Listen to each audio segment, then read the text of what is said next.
Fred's story.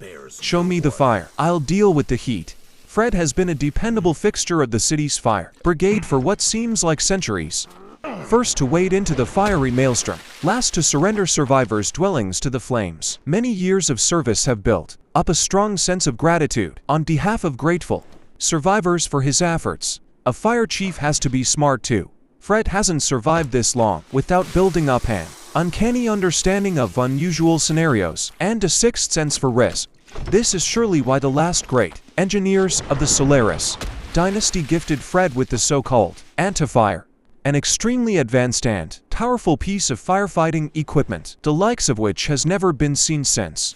Strip away all the old-world heroics and Fred consistently models a strong sense of humility and kindness, endearing him to his fervent fans everywhere, particularly in the Dawn Alliance. If Fred has a fault, an extremely minor one, it is that the man simply doesn't have much of a sense of humor or, for that matter, the ability to detect sarcasm. To quote Bahidi on this topic, Fred's the nearest I've ever seen to a perfect human being.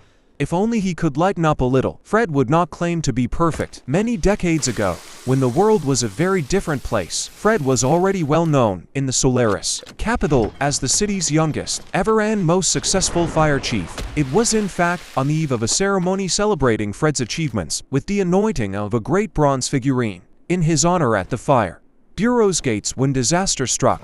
The great fire crystal at the heart of the capital, towering much of its industry, ignited into an enormous explosion that rocked the city. Fred's failures that night have become an eternal weight on his conscience. Fred has plenty of time to ponder the collapse of the empire in the years following, had he been but a noble cog in its unfeeling machine, blinded by devotion, which, once the pomp and majesty were removed, was covered by the scars of suffering and injustice. Fred has learned to accept that for all the faults of the New World, cities today do not have to maintain themselves at such a vast human cost.